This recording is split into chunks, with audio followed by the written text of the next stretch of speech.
Hi, my name is Tex, and I'm going to talk about surrender. But before I do, I want to thank everybody that was able to come out, and I also want to thank John Wesley for letting me have this here. Luke 9:23 says, Jesus is talking, and he says, if you want to be my disciple, you have to deny yourself and take up your cross daily and follow me. Now, I'm going to classify deny yourself as meaning the same thing as surrender, because you can't deny yourself until you surrender to God. And now I want to tell you a story about Bobby Ray Wiley. Bobby Ray Wiley is a friend of mine, and he lives at the Polunsky unit near Livingston, Texas. He's been there for 25 or 30 years. He's not getting out anytime soon. Bobby Ray is a large black man. He's about 6'4", 6'5", and he weighs about 275. Not an ounce of fat on him. And Bobby Ray has a little Bible study that he does on the rec yard. 15 or 20 guys get together and they read a passage from the Bible and then they talk about it. So one day, Bobby Ray is out there getting ready to have his little Bible study, and this man walks up to him and says, I don't like you, so I'm going to whip your rear. And Bobby Ray says to himself, you know, I just think you're kind of crazy, number one. And number two, my daddy told me that I shouldn't take any crap off of anybody.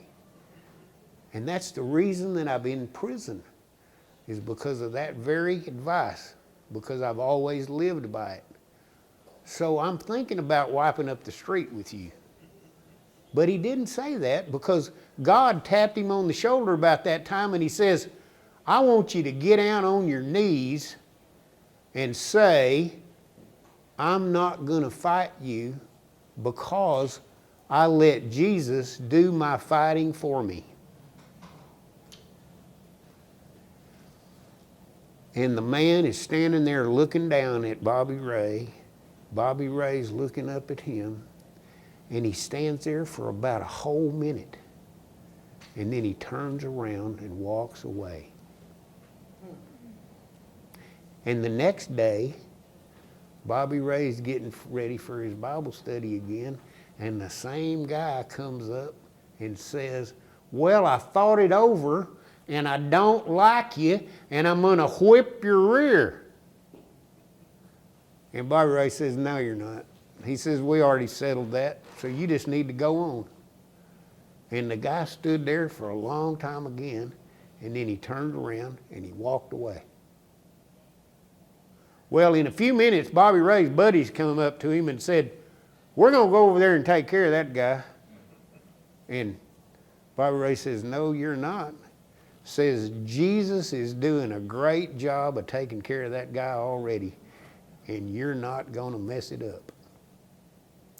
Now, the point of this story, the moral of this story, is that Bobby Ray is surrendered to God.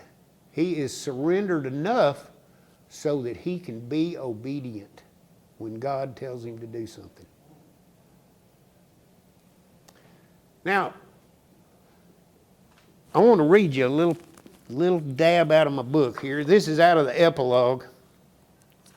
And it says these words. Now you know the premise of the book, surrender. When I was looking for a picture that would best depict surrender, I thought about the white flag, like this. You know how people wave the white flag when they're going to surrender? I thought about throwing in your hand like in a card game. When you don't have any cards, you throw them in, right? I thought about throwing in the towel when it's like in a boxing match and you're already too beat up to fight. But the best one is, come out with your hands up. You know, in the movies, in the cowboys and Indians, and in the cops and robbers both, nobody ever comes out with their hands up until they're totally defeated. They have nowhere else to go. They know that they're not going to be able to get out of this. So they're willing to take their punishment, whatever it is. Maybe God or somebody will have a little mercy on them. And in the spiritual world, it's the same way. We never give up and surrender to God until we have nowhere else to go. Because we have a death grip on our life. We have control and we're not giving it up until we get in a position where we aren't going to have a life anymore, and then we finally give up and let God come in and do something with us. So, I read a book here recently. Actually, I saw a video at the church here, out here in this other room, when we were having some kind of a meeting. And the guy said you're supposed to tell why you do whatever it is you do. So I want to tell you why I wrote this book and why I like to get up and talk to people about Jesus. It's because when I was 27 years old, that was 40 years ago, God told me that the only really important thing on this earth is to have a personal relationship with God. And that my mission in life is to help people to find God and to help them develop a personal relationship with Him. So that's why I'm here. Now,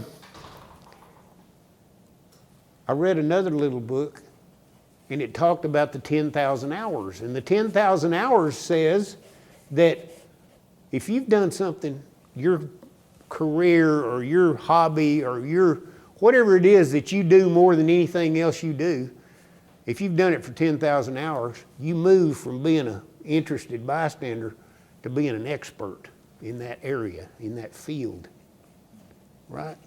And the guy gives some really good examples that you've heard of. And when I heard that, I got to thinking, you know, I'm from Lubbock. And that's where I grew up, and I spent a good many years of my adult life there too. And almost everybody, when I was a kid, almost everybody in Lubbock went to church because there wasn't anything else to do. You know, that was your social life. And so I've been to worship services, and I've been to Sunday school, and I've been to training union, and I've been to Bible studies. And in the summer, I've been to camp, and in the spring and in the fall, we always had revivals. And in those days, a revival wasn't a 3-day deal that included a Sunday. It was from this Sunday all the way to this Sunday, and they had a service at noon, and they had a service at night. And I've been to a bunch of those kind of revivals.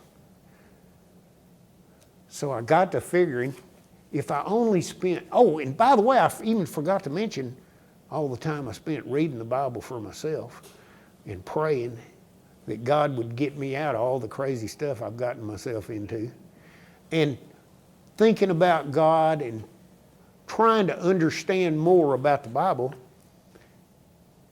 If I only spent 5 hours a week, by the time I was 50, I'd have spent 12,500 hours doing stuff about the church and about religion and about spiritual things and about God. And along about the time I was 60, God comes up and taps me on the shoulder and says, you know, I think you've learned enough now. You ought to go tell some people about it. And so I decided I'd write this book. And this book is about surrender. In fact, the subtitle says, A Texas Preacher's Guide to Giving Plumb Up. Giving plumb up is surrendering, okay? That's my daddy's expression for it, okay? Now, Out of the Bushes is about discipleship. Discipleship is about 3 things. One of them is relationships with God and with other people. The second one is about being like Jesus. And the third one is about telling your stories. Now, Rick Warren said in an article that I just read recently, he said, the best evidence of how much you love someone is how much time you're willing to spend with them. And if you want to develop relationships with others, and I include God in this, if you want to develop relationships with God or other people, you have to spend time with them.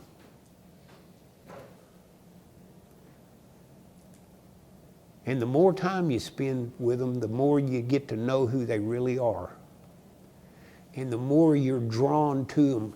You know, that whole thing about bonding.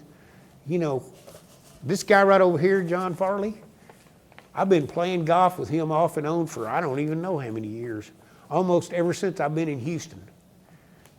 And I have a real bond with the guy. You know, I understand him and he understands me. And I never have tried to talk religion to him, you know, but there's something going on there. And the something going on is I have a relationship with him. Now, be like Jesus. Philippians 2, 5 through 8 says something on this order. This is my paraphrase. It says, let this attitude be in you that was also in Christ Jesus, who, even though he lived in heaven, was willing to humble himself and come down to the earth and be a servant. And he was willing to humble himself to be arrested and to be tried and to be crucified. And back up there at the first, it says, let this attitude be in me that was in Jesus. Now, the third thing is about the stories. Do you know what? Everyone in this room is making disciples every day. Maybe it's making disciples for God. Maybe it's making disciples for other things. But everybody that believes in Jesus, everybody that has Jesus' Spirit in his or her heart is making disciples every time they spend any time with anybody because they tell them their stories. And that's the truth. That's the way human beings make disciples of their children and their friends and their aunts and uncles and cousins, is they tell them their stories. Isn't that right, John? So I'm going to tell you one more little story. No, I'm going to tell you two stories because I skipped one. I have a son-in-law. He's my only son-in-law. I call him my favorite son-in-law. His name is Wes, and he's married to my daughter Lindsay, and they live out in the Woodlands area, and they have 4 children under the age of 6. 5, 3, and they have twins that are 1.5. And Wes is a serious truster in Jesus. Lindsay is a serious truster in Jesus too. So we meet every Saturday morning. You know, occasionally we'll miss because somebody's got something to do, but almost every Saturday morning we get together and talk about what God's doing in our lives. And that's really the truth. So one day we're talking about, Wes comes up and says, you know, these people that claim to be Christians, but they don't act like it, somebody needs to tell them.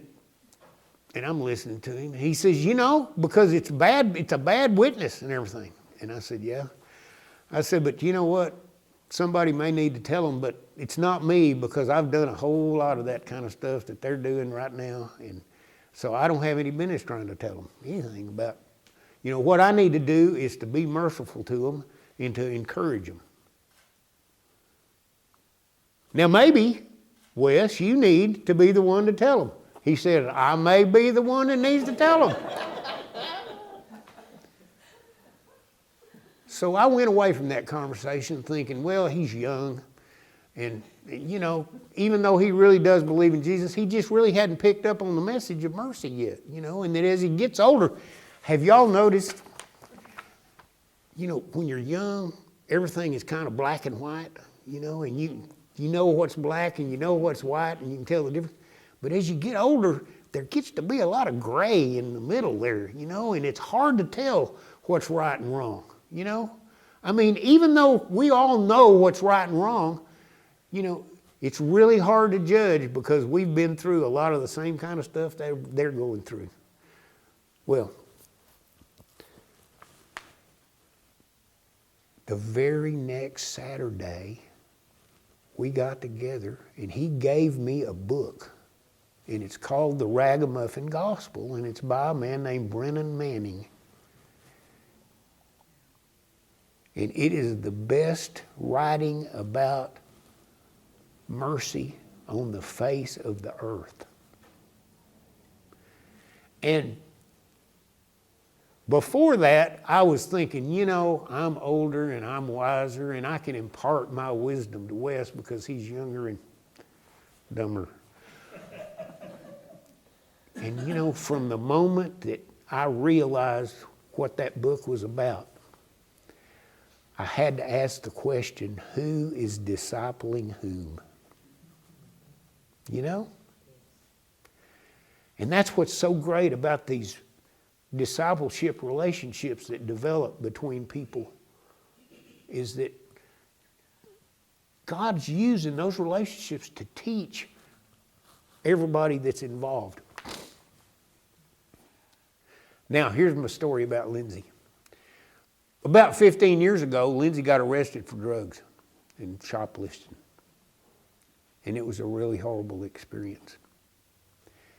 She was on probation for 3 years, and she had to go to AA meetings every day for 90 days, and she had to work in the Salvation Army thrift store for several hundred hours.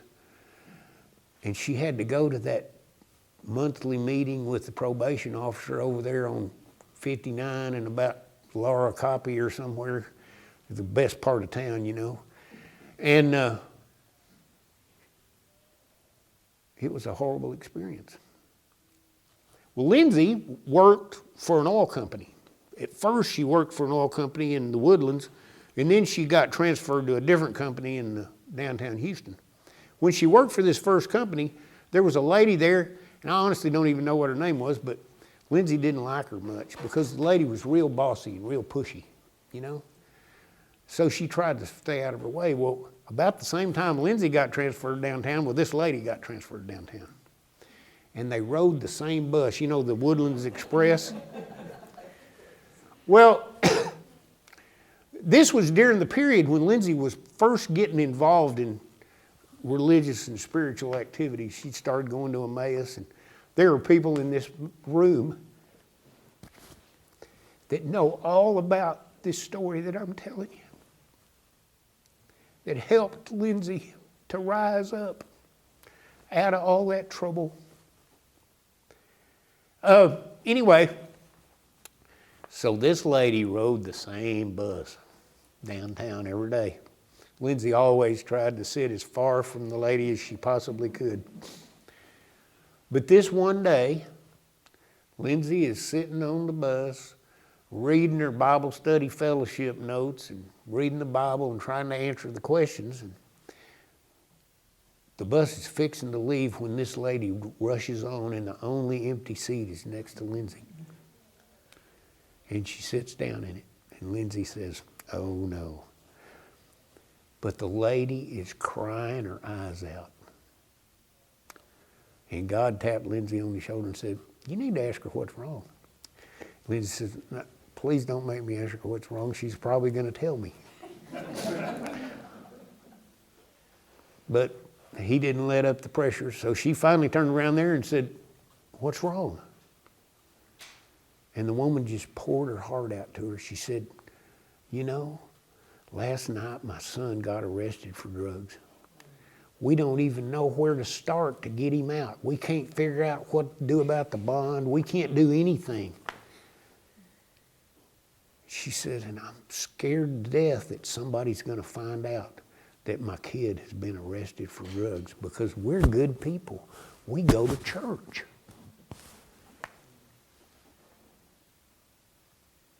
And Lindsay is sitting there with her Bible in her lap. And she gets to tell the lady that even though it's a horrible experience, that they're going to get through it because God's going to take care of them. And Lindsay knows what she's talking about.